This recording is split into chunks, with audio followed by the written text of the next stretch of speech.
What's his hand size? So last week we went through the top 5 wide receivers and the top 5 quarterbacks in this 2022 NFL draft.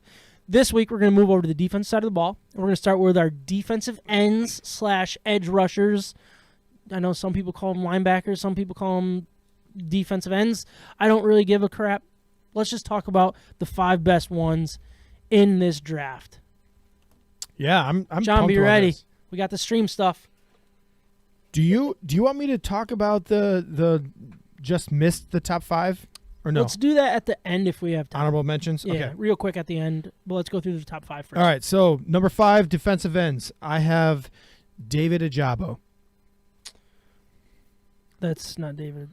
Are we on the tackles? No, this says DN. Perrion Winfrey. That's tackle, DN. Or that's DT. You had him at number 5 yesterday, didn't you? That's for a tackle, yeah. DT. Do you want did this get messed up? Did I do it wrong? Oh, it's just the order on the stream deck. Hold on, we can get there though. We're on DTs, right? You said DT. No, we're on DE. Defensive end. We're on ends. It's okay. Oh, so it's mislabeled. Is it? You got your DE as DT. It didn't switch again though. I think I screwed everything up. Let's try.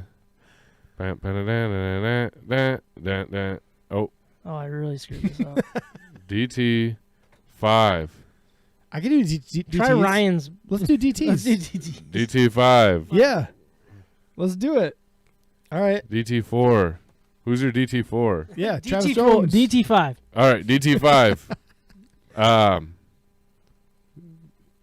Perrion Winfrey. All right. Do we want to just start over so you get a good clean cut in there? No, we're good. No. Does he play DT and DN? Let's figure that out. I don't know what I did wrong. All right, let's nervous. start off. Let's start off with the defensive tackles. I'll give the top 5 for that, right? All right, yeah. All right, number 5. Number 5, I've got Perrion Winfrey, defensive tackle out of Oklahoma. He's an undersized tackle for sure, but I think the pass rush ability or the explosiveness out of that position is important enough to at least experiment with, and I think his Senior Bowl showing is also good enough to warrant this number 5. When we're going through the defensive tackles, I think 1 through 4 are there's a big gap between number 4 and number 5 in my rankings. I went through maybe 5 or 6 other tackles, and Perrion Winfrey I think just has the higher upside overall as a pass rusher, which is the reason he got there. Should we do number 4? Tackle number 4, I've got Travis Jones. Another guy, a high riser throughout the Senior Bowl process. He absolutely dominated guards and centers during that and during the one-on-ones. Like, nobody could contain this guy. He is big. He's strong. He's got big hands. He's surprisingly athletic. He moves fast. He's got that quick twitch ability. But when I watch his film, he does not get moved off his spot no matter what. He is a run stuffer, absolutely.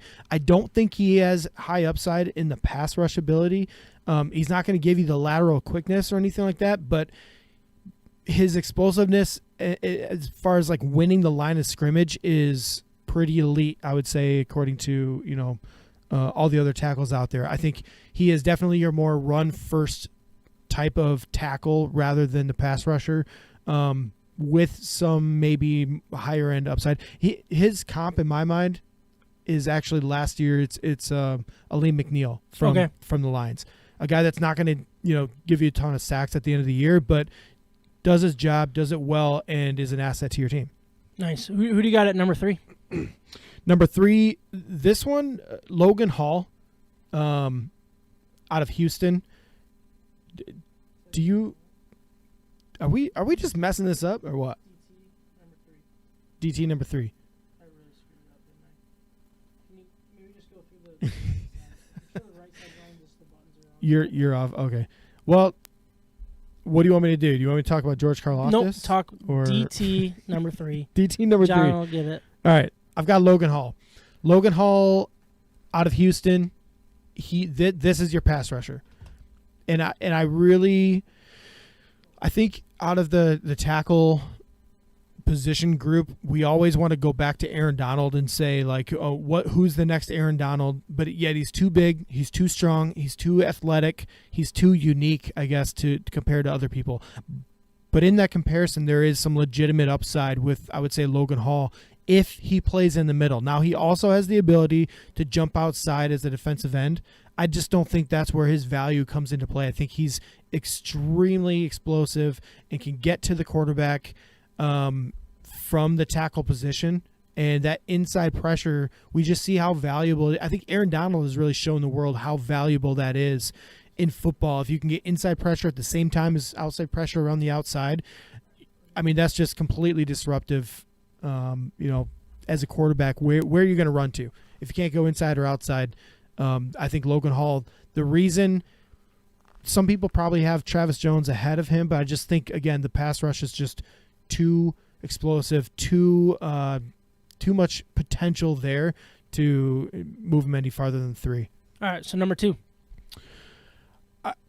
Number 2, I think it's obvious between the two Georgia guys, right? We got Devante Wyatt and Jordan Davis left. Both of them showed out at the combine. This was really hard for me, trying to decide between the two of them. I am going number 2 with Jordan Davis.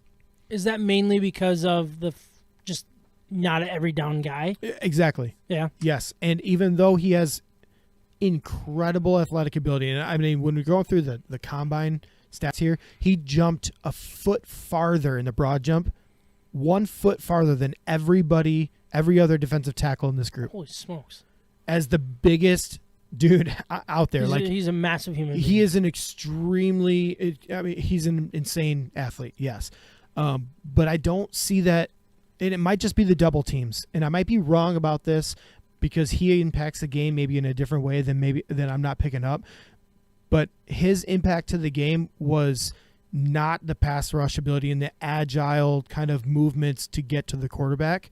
It was outmuscle your guy, physically move them out of the way, and then eventually go get it the quarterback or the running back whenever the play is breaking down. But I mean, the stats on this guy are insane. I don't know if you want me to get into the combine at all. Well, I mean, basically, it comes down to just the fact that you, and I'm going to look at it as a Lions fan. You don't draft a non-every down guy that high, and that's where you would rank the other guy a little bit higher, right? Is mainly just because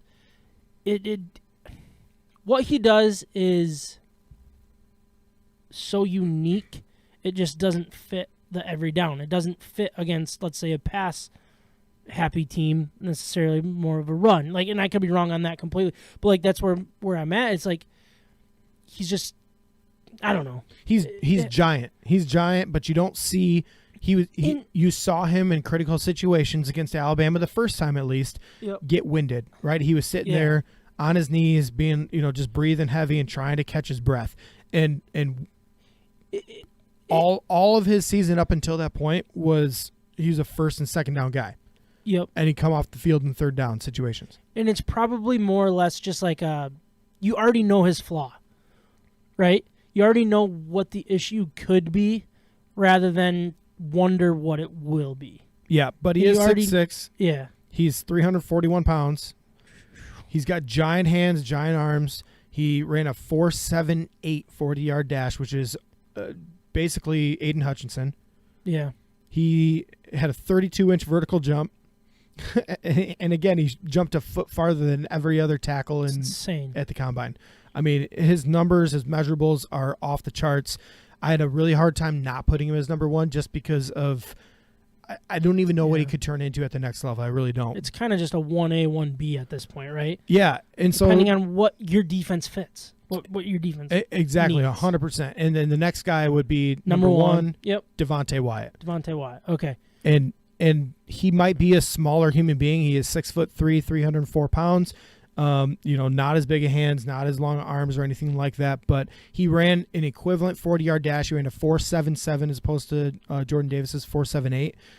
Not as high of a vertical, not as far as a broad jump, but as compared to other tackles, also just an incredible athlete who on tape, what I saw, and this is the difference, I guess. If I'm going to differentiate the two players, I saw Devante Wyatt have an ability to sneak around his guy in front of him. Because he is a smaller frame.